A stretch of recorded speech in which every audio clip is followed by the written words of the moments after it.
Welcome, listeners. I am back to continue my conversation with Cornelius and Dr. Kass Minor. If you caught part one, welcome back. If this is your first time joining us, no worries. This episode stands on its own, though part one is absolutely worth your time. Today, we explore why grace is ferocity's twin, why admitting your feelings isn't admitting defeat, and how to marvel in what children show you. Let's get back into it. This is Schoolutions, the podcast that extends education beyond the classroom. A show that isn't just theory, but practical, try-it-tomorrow approaches for educators and caregivers to ensure every student finds their spark and receives the support they need to thrive. I'm Olivia Wall, and I am thrilled to be back with Cornelius and Dr. Kass Minor. This is part two of our conversation, and we are talking all about what it looks and feels like to have hope moving forward in education.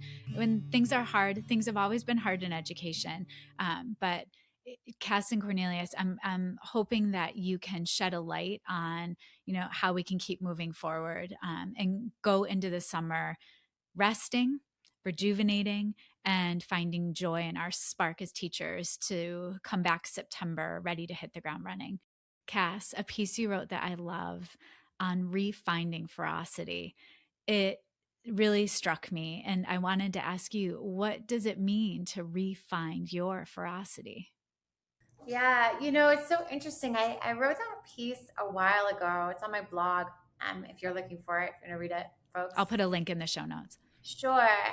So I was just thinking, there's so many folks before us, before these times, who have experienced, you know, maybe not the exact same thing, right? But like extreme challenges and like real hardship, like gut wrenching hardship. And it's always interesting to me when we work in education that, there's a lot of us, including myself. I'm just like, oh, what to do? Like, this is so hard. Where do we go from here? And that old adage, like Sankofa, like to move forward, you must look back, right? Like this is a very common refrain in many cultures. And I think sometimes in the Western world, we forget that. And so I know many folks, many educators love to read. I love to research.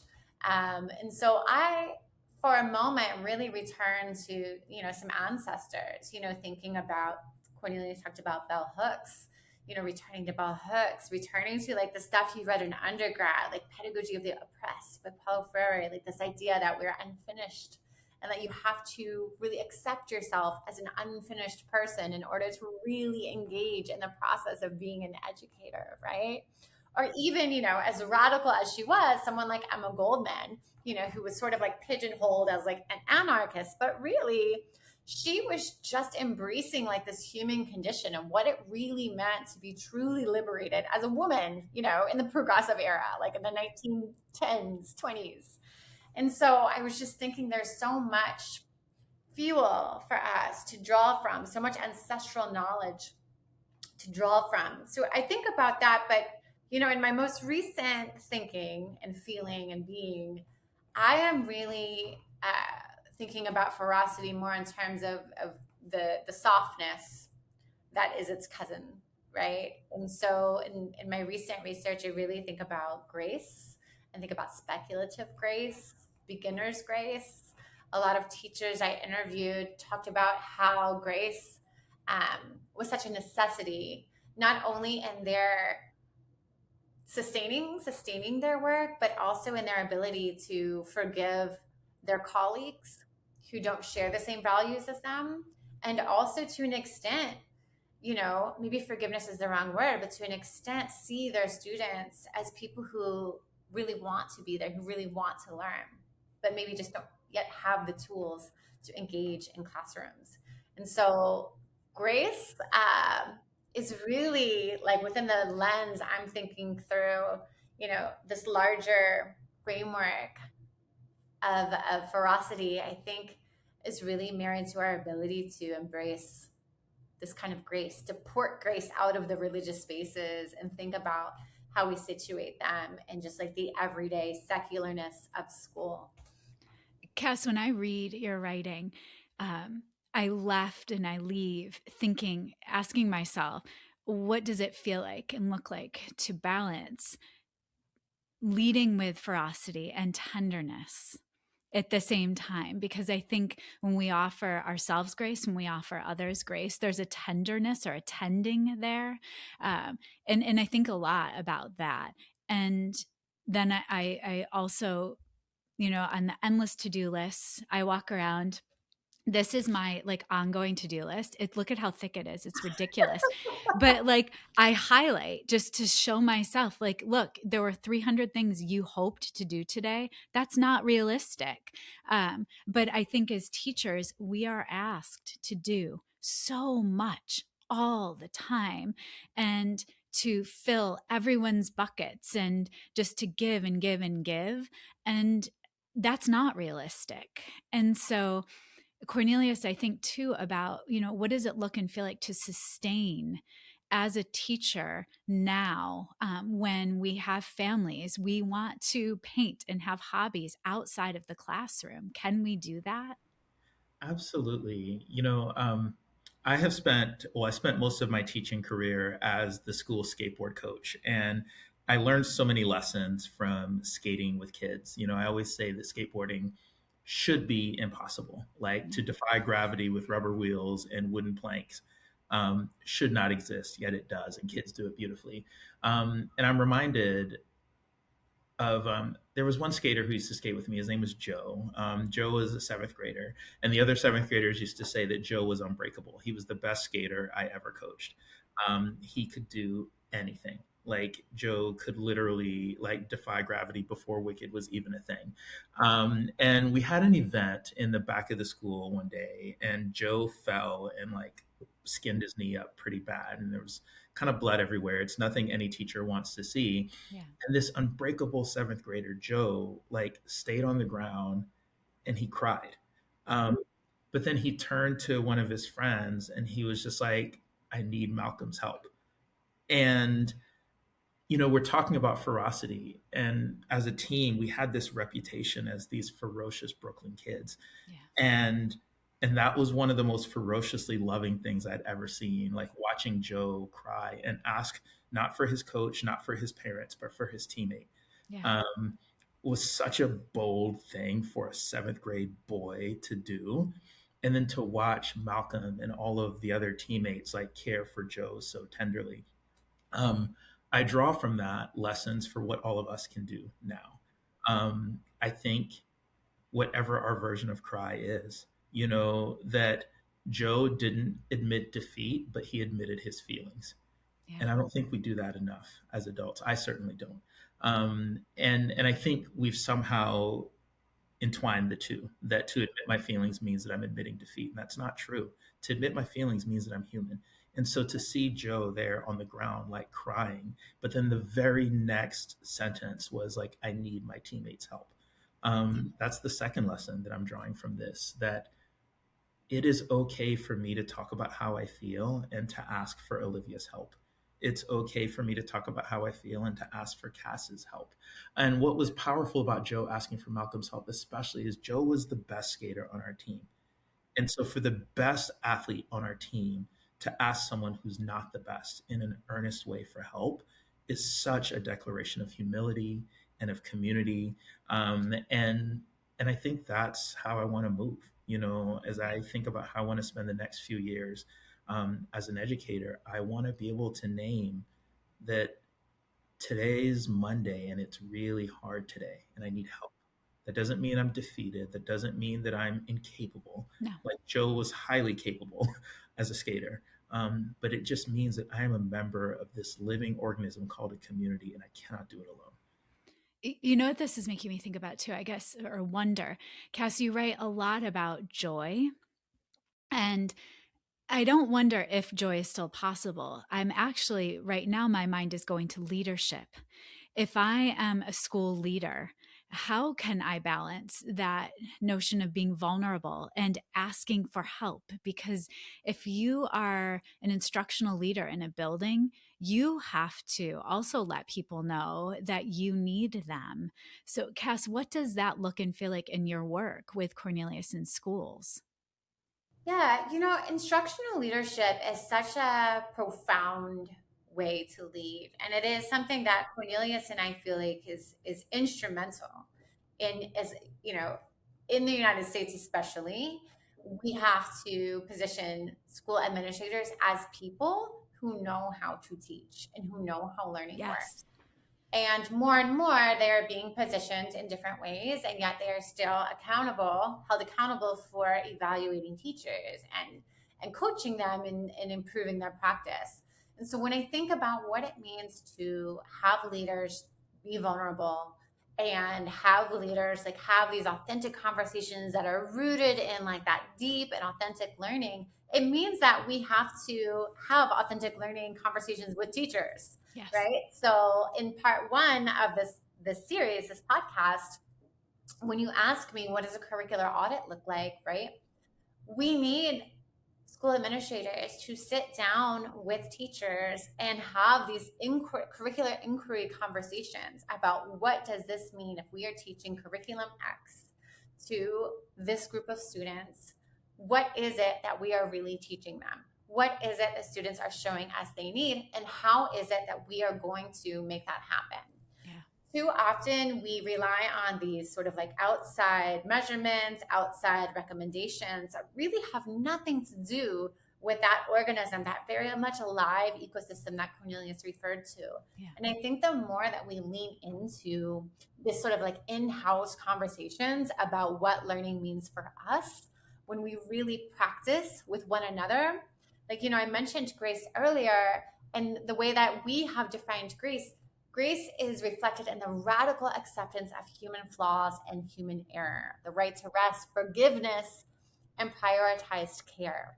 So if leaders are to really embrace that in order to learn how to teach something new, whatever, it might be phonics, it might be, content around the 250th anniversary of the United States, right? Whatever it might be, like the first time you do it, it's not going to look beautiful. Right. And as a school administrator, you do have power as well. So it's not just about shared vulnerability. It's about exercising the power you have to turn something that might feel icky into something that can really work for your people. And so if it is a teacher evaluation framework, there's a lot we can do to wield that tool in a way that can actually generate great feedback for teachers instead of this like punitive, demoralizing document that's reflected on this, product-oriented scale, right? And so there are communities who are doing this work. Cornelius and I facilitate this work all of the time. And the more people feel the energy that is surrounded with asking questions and sort of like, messing up, it's sort of like this beautiful chaos, because what usually yields from this kind of work is really synergistic learning, where kids are asking questions, kids are super engaged, teachers are, sweating at the brow, but it's like getting back to this place that a lot of us began our work in, right? And it sometimes feels like we've gotten off path given all of these different sort of instructional mandates and legislated literacy. But I do believe the more we own our knowledge, we own what we know about teaching and learning, share our vulnerability, understand that learning is messy. I think Zaretta Hammond has an amazing, just amazing works around the science of learning and what it really means to execute that work in classrooms. I think that it's possible to feel all of these things that make us feel like teachers. Yes. Yeah. And that's what so many teachers right now are missing and craving. A lot of the teachers I work with, when they do feel frustrated, it's not that they don't care. I look at any resistance, I think, is a good thing. I like resistors because there's a caring there. It's what are you resisting against, or what are you pushing back on, and why? And we have to also pause and lean in when someone's resisting instead of lean back and get our defenses up.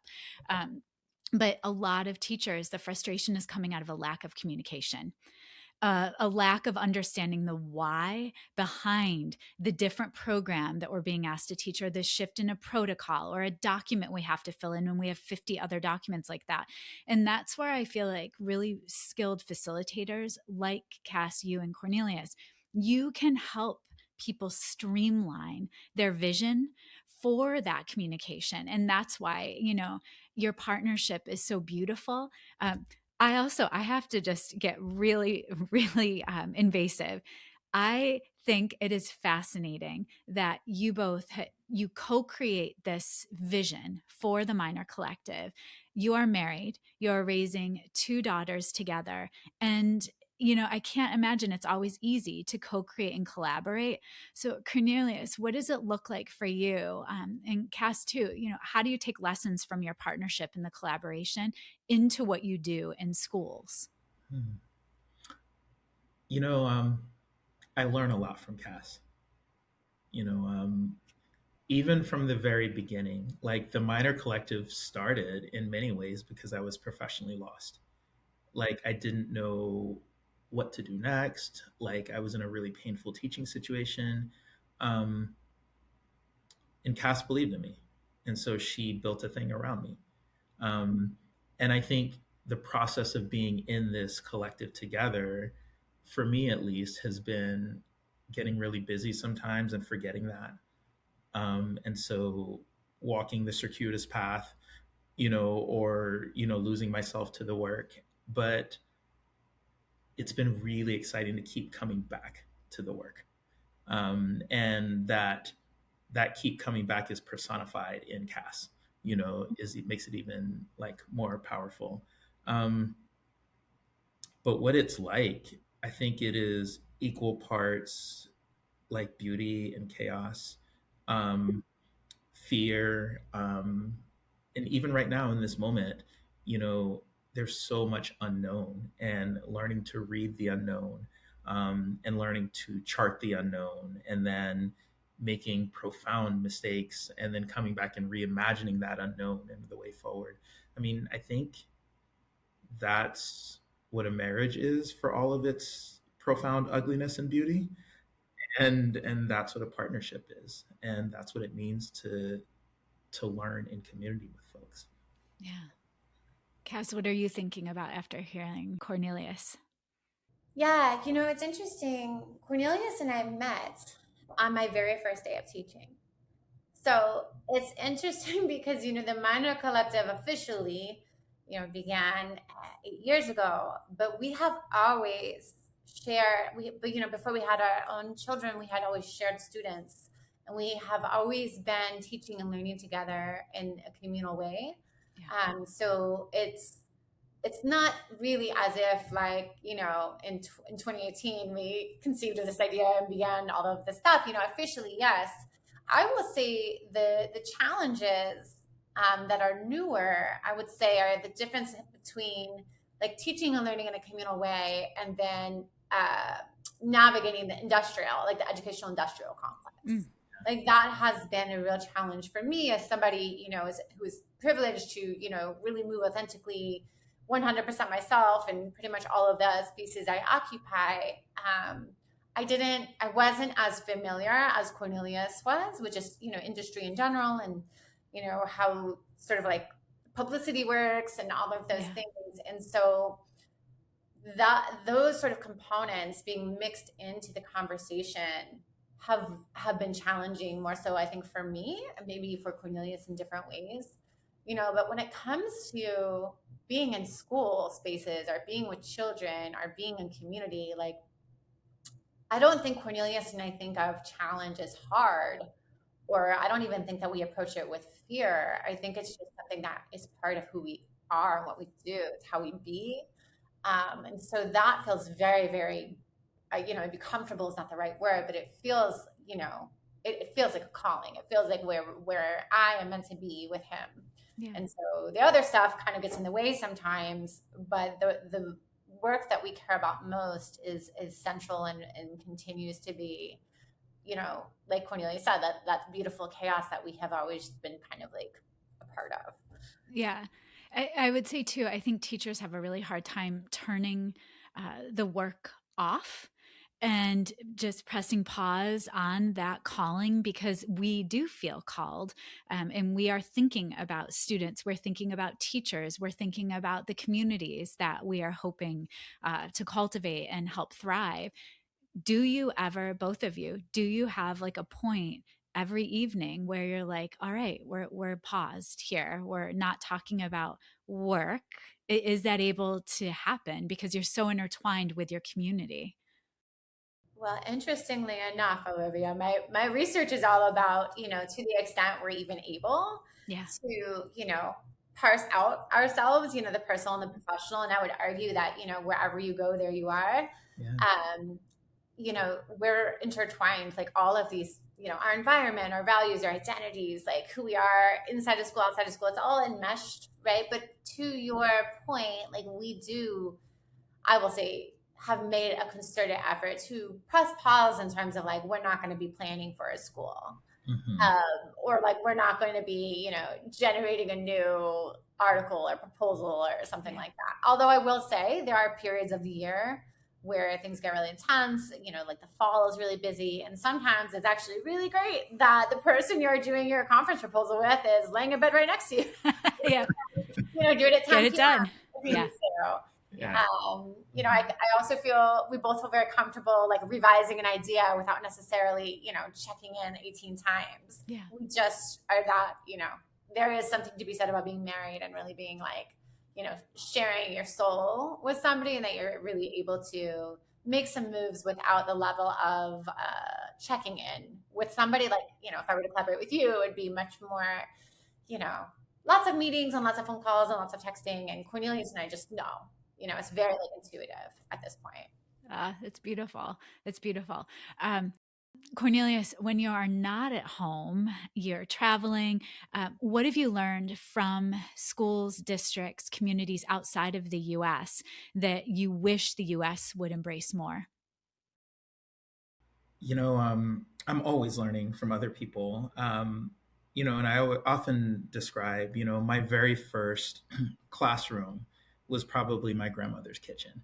I grew up in Liberia in West Africa. And my grandmother was one of the most prominent teachers in our small community.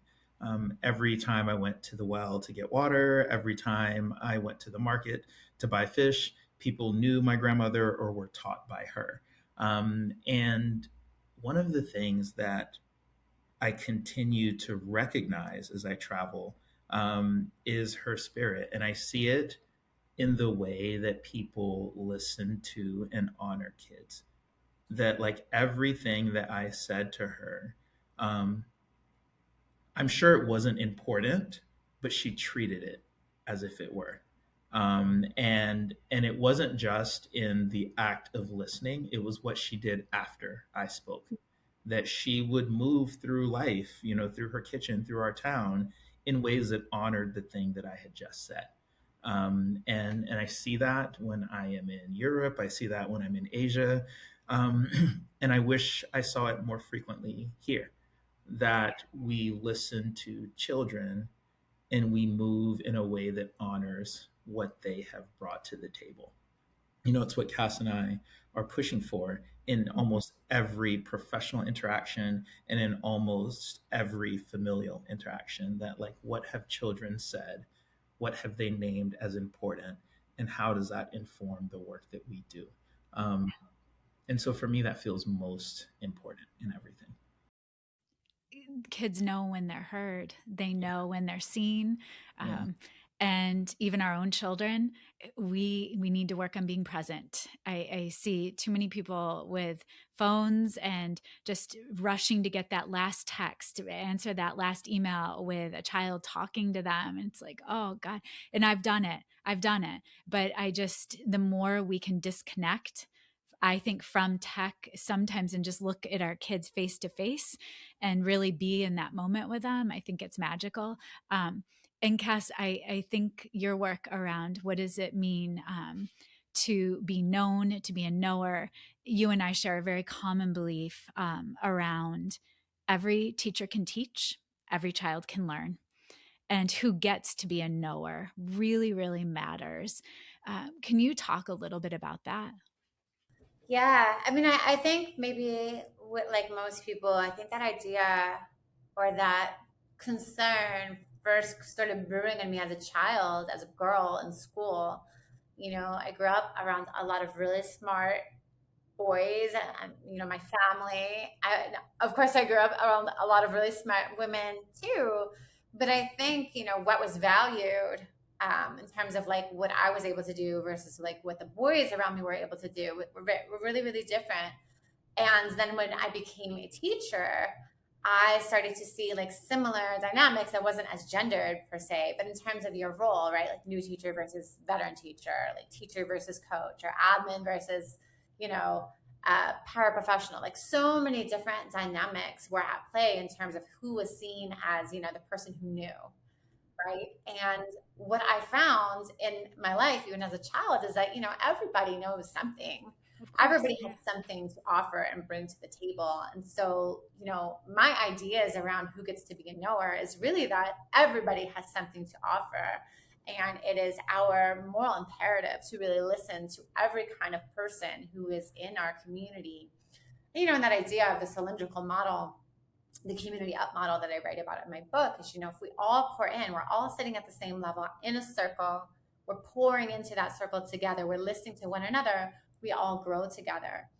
And I think that in our school communities and honestly in teacher education, the way that we treat teachers is that they don't know and they do, but it's multifaceted, right? Like we as teachers have to believe that we have the capacity to learn more, Yes, to adapt in ways that will support the children in front of us. The children in front of us are learning differently than they have in previous decades. And that's new for a lot of folks. But I think that this sort of agentic capacity, this idea that we have, like we are able to learn more, is getting lost. And I think that it is up to teachers as individuals and our communities to really support what it means to be a knower and what it means to claim that title. Like, don't give it away. Don't let somebody rob you of that disposition, because it is dangerous for our children to let other people make decisions who are not spending time with them 6 hours a day, 180 days across the year. Yes. I would also say in my role as a collaborative coach, I've deemed it because the idea of coaches going in and fixing teachers, that is very dangerous. It's awful. And so when I do get to partner, I have the privilege of partnering with any teacher, it is always under the assumption that that expert, that human knows so much that I will learn from them. And sometimes it's just having another set of eyes and ears, someone to look at across the room when a child says something that's magical and share that moment with them. But as a coach, it is our responsibility when we're in classrooms to name what that teacher, what the children are doing and saying that really matters, that is impacting the learning community. And then I love to offer the teachers research that can have their back to say, you're doing this amazing thing, and here is a nugget of research that backs you up. That is where I see the evolution of coaching right now, that idea of facilitative or dialogic, where we are in conversation, we are thought partners. And if you want support, if you want me to model, I will be right there with you. But I would never impose that upon you. And so that's what's giving me hope, because I get to partner with people and get to do that thinking. It's exciting.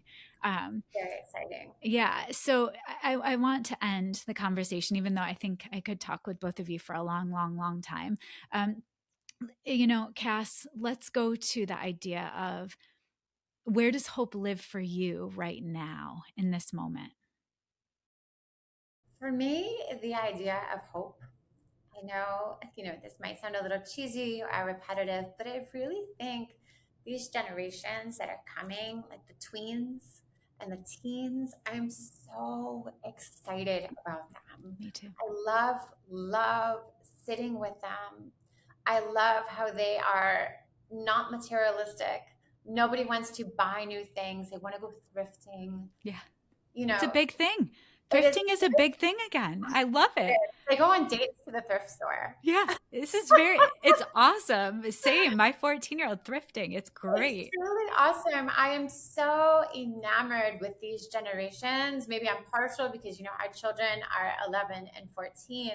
But when we sit with our friends, we just went to New York City has a citywide science exhibit at the Museum of Natural History. And just seeing what children are doing in this non-competitive way. It's really a celebration of science, this generation.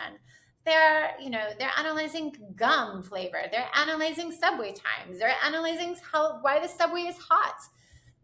These are real authentic problems that matter for like our everyday lived experience. And I think our media or just society has this tendency to blossom and blow up everything to make things feel impossible. Mm-hmm. But children, tweens and teens right now, they see the problem and they are finding solutions to fix it. And we are just, that, person who's helping them along. We're that facilitator. And it's really beautiful. And I think, the first time in my life, maybe because I'm older, more experienced, I am more accustomed to taking a couple steps back and really just listening and witnessing. And it has been really, really beautiful to watch. I share in the same sentiments. And the kids are giving me so much hope, and the way that they can be in dialogue with each other and disagree, and to just pull from, well, I think this because of this, or I think this because of this, and then say, oh, I hadn't considered that. And so that is giving me hope. Cornelius, I want to end by asking you, what could a listener do tomorrow or think about this summer that would really reflect the values of the Minor Collective? It's exactly what you all are describing. Two things. So, two steps, easy steps. Pay attention to what a young person is doing. So, not just saying, not just projecting, but doing. Pay attention to all three dimensions of their humanity, and marvel in it. And marvel is an interesting word because it's not just like look, but marvel is celebrate it. Marvel is work to augment it. So, how can I support this thing that a young person is doing or being? Marvel is like help them to expand it. So, how can I help them to build on this thing that they are feeling or doing or being? And so, if you were to leave this podcast and walk into the world tomorrow, wherever you see a young person, again, truly witness them, and marvel in whatever you witness. That there are things that kids are communicating every day, and it's not always speech, right? But there are things that young people are communicating. I watched a kid at the science fair. Again, Cass and I were at the science fair, and I watched a kid at the science fair measure the amount of food dye in Doritos. And I love Doritos. And so this was shocking news to me. But to allow myself the time, instead of running to the next thing, to just be there and to marvel in her findings. And so marveling in her findings mean that I can encourage her to do more, that I can, create inroads for her to access other, opportunities to study food. And so like truly, truly, truly, I think that what it means to be in community, what it means to be a part of the Minor Collective is to like, what are kids showing us and how do we build on that thing? Yeah. To be in community with both of you is always, always a gift.